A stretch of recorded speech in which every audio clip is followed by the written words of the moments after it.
Good afternoon and welcome to our Workers' Compensation, OSHA, and Injury Reporting webinar. I'm Sydney and I'm going to go over some housekeeping rules while we wait for everyone else to join. We welcome questions and ask that you enter them into the Q&A section.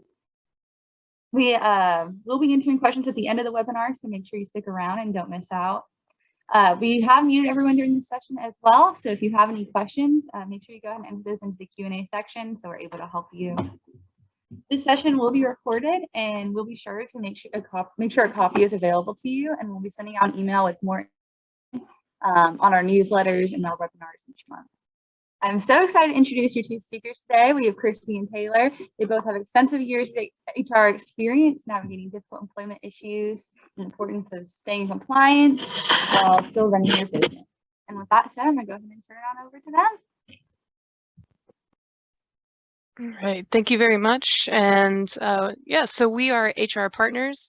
We've been in business for more than 24 years at this point. So just kind of want to let you know who we are.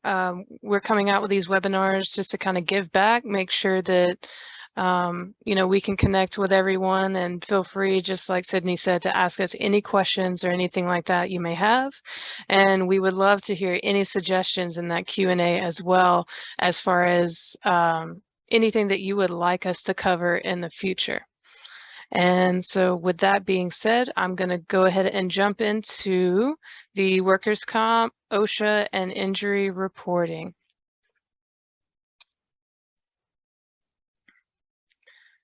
And so to start off, we're going to pretty much start with workers' comp and then move on to OSHA, because these two do go hand in hand. And so the main thing here is that safety is a top priority when we're thinking about our employees, and we want to make sure that we are being proactive in training and doing safety audits to make sure that we're having a safe work environment for our employees as well. And of course, accidents do happen. So we also just want to make sure that we're following the correct procedures. It is important as we, get through the year and get to OSHA time to make sure that all of this is here and workers' comp is handled in a very timely manner as it comes up. And so workers' compensation is a benefits program created by state law that provides medical, rehab, income, death, and other benefits to employees and dependents due to injury, illness, and death resulting from a compensable work-related claim covered by the law. So workers' comp is going to be similar to other benefits. You can shop, you can find one that works for you. And these numbers that you'll end up paying would correspond to the codes you select for your employees, and has to do with their job descriptions. And so what is considered for a claim? That's going to be any injury, illness, or death arising out of and in the course of employment. So that means if employees are injured while performing assigned job duties during assigned work hours, they are covered under workers' compensation. And so what is not covered would be your lunch, any other breaks, unassigned duties, as well as your commute to and from work. And then just best practices here, you'll want to start by making sure that you create a policy, and we definitely want to make sure that that policy makes it into the employee handbook. And so, of course, also we want to designate a safety person who will manage the program from training to claims. So it's always nice to know that you have one person that you can go to, so that when these, items come up, they do happen unexpectedly. So we just want to make sure that we know who to go to and what to do in the case of when these happen. So this could be a manager in particular, or someone in human resources. It's really up to you. Just kind of streamlines the process there. And further, we want to develop a safety training program. And so that will involve monthly safety meetings and after injury meetings. So those monthly safety meetings are going to be something that you just want to keep up with for OSHA. Always a good thing to make sure that you're covering on a monthly basis. And then the after injury meetings are just kind of gathering your team and saying, hey, this is what happened. This is why this accident happened, and making sure that everyone's aware of how to handle that particular situation appropriately going forward, in hopes of preventing the same thing from happening again. And then we want to be sure that we're training employees on the process for handling injuries as well. So whoever that safety person is, also they're not going to work every single day. So we also want to make sure that we have a process in place on how to report an injury and who to contact, just kind of making sure that we have something there in place. And then here we have the entirety of the Georgia Code, but this is just going to be essentially kind of what you need to do as an employer. You will need to maintain a panel of physicians, and that will be 6 physicians, including 1 orthopedic surgeon. So essentially your carrier will come to you with these, and you can approve them. You can make any changes as you like, if you prefer. If in the case that an accident occurs, the employer will make the decision of which of these doctors to send them to. And of course, the employee can also change their physician to another one on the panel without any restrictions one time. So we just kind of want to make sure that we're working together, workers' comp, your carrier lets these physicians know that they're part of your panel, and we work with each other. And so this is something as well that we'll want to make sure is placed along with our other labor posters, so in a very conspicuous place. And also we have rules and recommendations. So employers are required, again, to post this list of physicians in prominent places. You want to reduce your liability by requiring employees to sign an acknowledgement stating they have seen the list and know where it is posted. So this can be part of your onboarding process and safety trainings as well. And then we want to provide the injured employee with the carrier's prescription information to reduce out-of-pocket expenses as well. And so on the other side, we want to look to returning to work. So the reality of it is, the longer that goes on, the higher the chances that the employee is likely to return after going out on workers' comp. So after 60 days away from work, that's kind of a threshold where your chances start to go down. After 6 months away from work, only 50% return, and after 12 months, only 10% return. So a good way to demonstrate that you have the employee's well-being in mind is going to be a light duty and just returning to work in general. So we want to make sure that we're retaining those employees and that we're showing flexibility. Financially, when these employees do return to work, it will of course reduce your workers' claim costs and build morale because they're ready to come back to work, in a general case. So, and then this is going to be the light duty. All of these, any kind of return to work in any capacity, first of all, will need to be approved by the physician. And so light duty is a temporary assignment for a short period of time, which lasts until the treating physician releases the employee to regular duty work. And so, if the physician says, hey, they're ready for light duty, but not ready for full-time duty, then this is something that you can discuss with the employee. You'll want to decide beforehand which positions you can offer light duty to, because some positions just, that's not a reality for that particular job description. And so we want to make sure that we have these items in place and we know that, hey, if this happens to this particular employee, then we can implement a program, we can assign them this for light duty, kind of gets them back in the workplace, and again, lowers your costs as well. And just want to make sure that we're working with the employee there. The employee will need to approve and agree as well. And then as far as actually reporting the injuries, we want to make sure that the completed paperwork, which is either the workers' comp paperwork, so it'll be specific to your carrier, or the Georgia WC1 form. We want to make sure that that's remitted promptly. Generally within 24 hours. If the accident results in a death, it should be reported immediately. And if there are loss of limb or loss of an eye, then you have an 8-hour window. So acting quickly, and that's why it's so important to have everything in place before these things happen rather than trying to figure them out in real time. If the injury itself requires no medical care beyond first aid, that can be administered on site, and the injured employee should not seek any medical attention.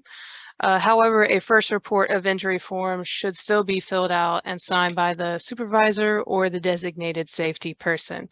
So just want to make sure that we're reporting all around. And all follow-up medical services must be provided by a current workers' comp panel provider.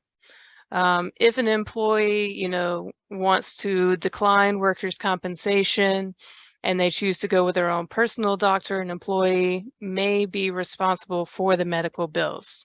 So it's very important to know that if this is a workers' comp case, it's very important to communicate with the employee that this is workers' compensation and that it should be billed as such. Otherwise, the employee could be liable for the entire amount.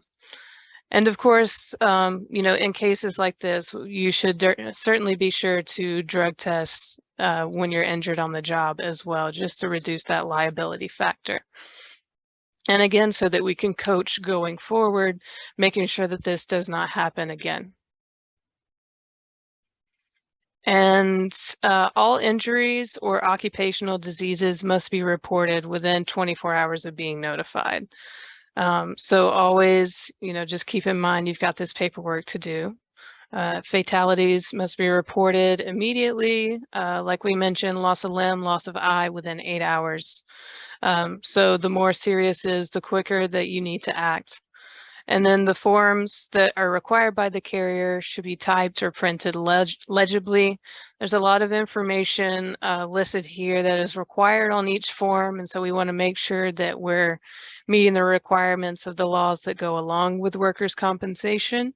So make sure to fill out these forms to the best of your ability and getting those out in the most timely manner as possible.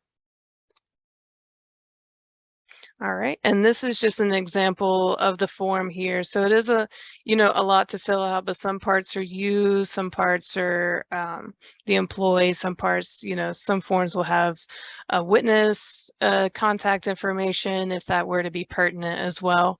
So just a form to make sure you familiarize yourself with.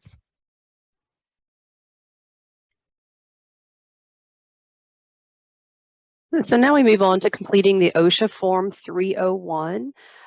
So you not only have the responsibility of filling out the forms for workers' comp, you also have the responsibility of completing OSHA forms as well. On that OSHA form, you must use the date of the last injurious exposure, and you need to describe the activity as well. So you're describing with the tools, equipment, or material that was used. For example, climbing a ladder while carrying piping materials. And tell how the injury was how it also occurred. Ladder slipped on a wet floor. So you need to be very specific in your descriptions. So examples of concrete floor, chlorine, and if some of the answers or the questions don't apply, then you can leave it blank as well. Also note that COVID-19 work-related confirmed cases of exposure that involved medical treatment beyond first aid and actually included days away from work also need to be recorded on Form 301 as well. And so the guidelines for the form must be kept on file for 5 years, must be kept in a confidential separate file as a medical record because it does contain protected health information. So when you do create this, you can create a separate electronic file for your OSHA records as well. And it must be only accessible by employees who have permission to review HIPAA documents, protected health information. It can be photocopied or saved as a PDF, and it must be saved because it's also supporting documentation for the OSHA log of work-related injuries and illnesses. And so here's an example of the Form 301. Of course, it has some basic information on there. The highlighted areas are something in particular that I wanted to point out. You have the case number from the log. So when you complete this, you will need your log beside you as well. Put the date of injury or illness, the time employee began work, and the time of the event also. And then on 14, 15, 16, and 17, you need to be very specific in your explanations. If it requires an additional piece of paper, make sure that you do include that as well. Sometimes the explanations in the incident that occurred may require you to actually place it on another form. And so for the Form 300, this form is used to classify work-related injuries and illnesses that result in death, loss of consciousness, days away from work, restricted work activity, medical treatment beyond first aid, any needle stick that was contaminated by blood or potentially infectious material, medical removal from the job, tuberculosis infection, or loss of hearing. It also collects when and where the injury or illness occurred. Not all employers are required to complete the forms for recording work-related injuries and illnesses.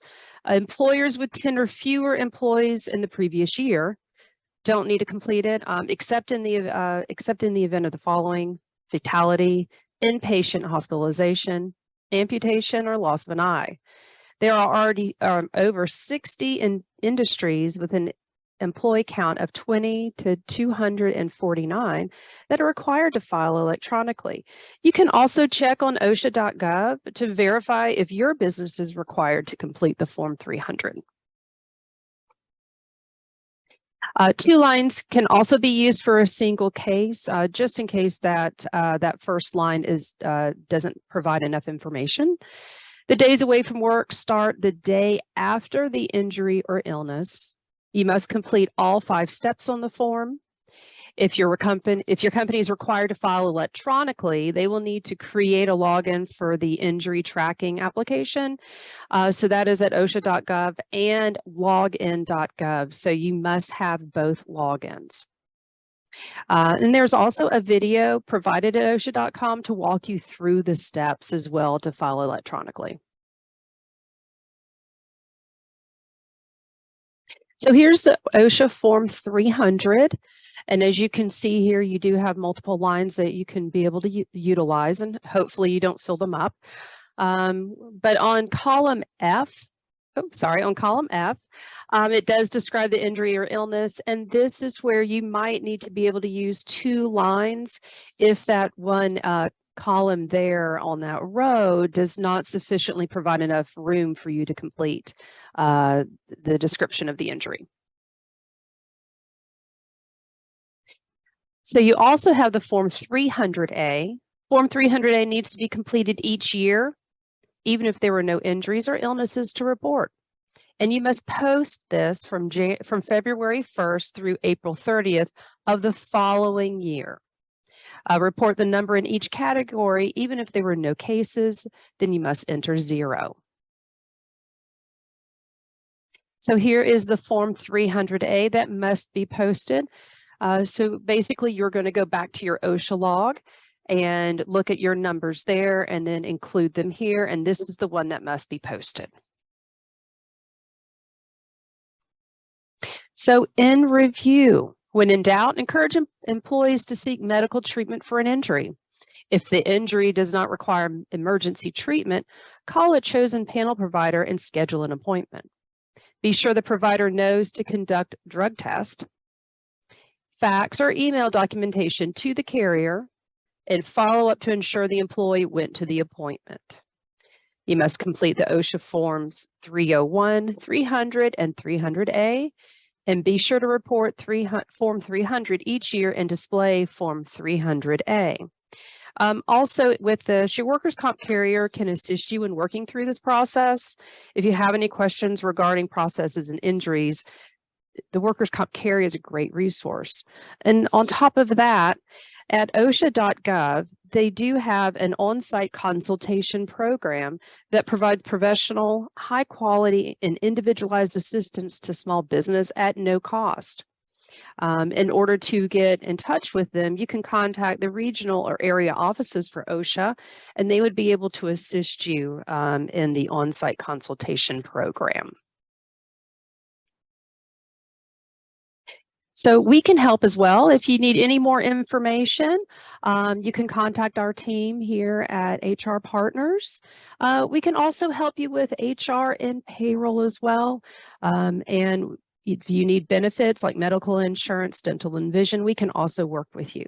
We are here to help, and we would love any questions that you guys may have.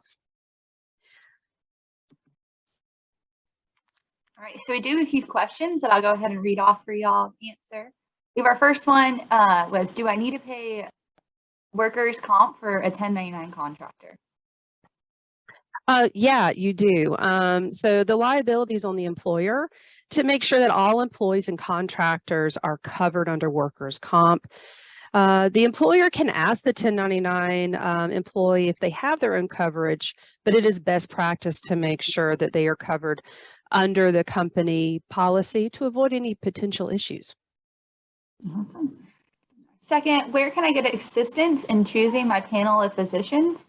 And is there someone who can assist in training management on filling out the proper paperwork if someone is hurt?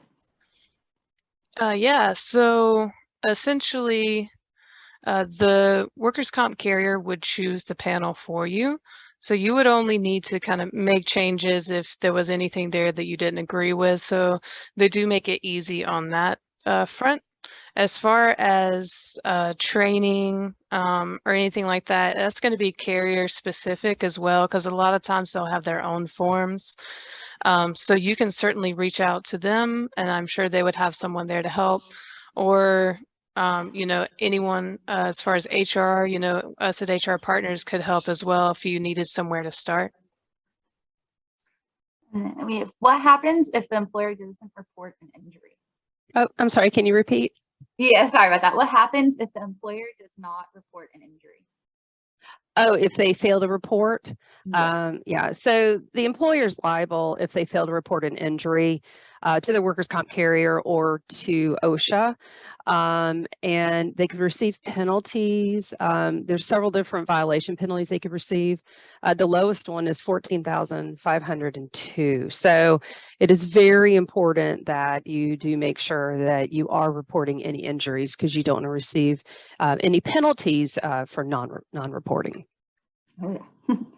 And this one's a little bit of a longer one. It is, what if I have a witness stating otherwise, different from the employee statement? Or what if I have a video showing something different? Do I still need paperwork? And is the company still liable for providing the medical coverage on the employee? That's a big one.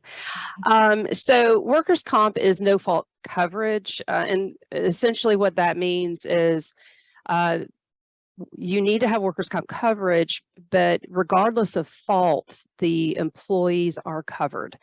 However, if the employee reported it and the witness and they said one thing and then the witnesses said something different, that is where you would definitely need to investigate it. The employee's still covered because it is, you know, during work hours and stuff like that. But What would need to happen is that you would need to do an investigation to find out what truly happened, if witnesses said something else different happened, or if you have, camera footage of it as well.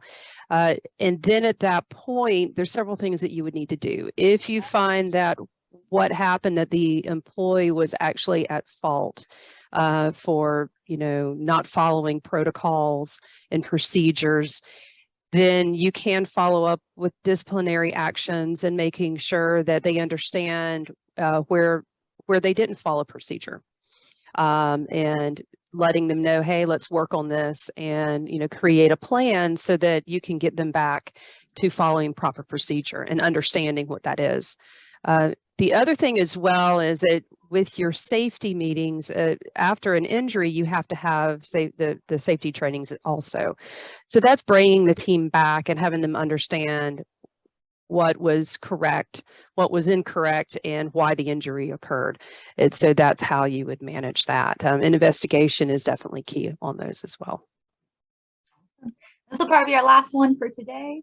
Does the employer have to provide the panel of physicians and or OSHA WC posters in Spanish as well as English? Actually, it is not required, but if you do have someone, or any employees who are Spanish speaking, it is good practice. So not required, but also at the same time recommended. It'll be there along with your other labor posters. So yeah. Awesome. So yeah, I think that'll be all our questions for today. If we missed your question, we'll make sure to reach out to you and see if there's any other questions we can answer for y'all, or anything we can help navigate along this OSHA and changing form. All right. Well, thank you all for joining. We really enjoyed hearing from you and glad that you joined us today. And we do have a couple other presentations coming up. Our next ones are retention and turnover. We're also looking at employees versus 1099s. And then we have a whole webinar based on those OSHA safety meetings that we've been talking about today. So a big thing is just kind of a reminder that this is something that you handle in real time. These OSHA logs get a lot easier if you keep these, your documentation in place in real time and as you go, and then you're not sitting there spending, dedicating days and days to it when the deadline is looming. So we also have up, we're going to post this webinar for you. And we also already have up in our documents section that login.gov, where OSHA walks you through that. We have the video links here as well. So just if you have any questions or any follow-up, feel free to reach out to us. We're happy to help. And we look forward to seeing you at the next one. Cheers.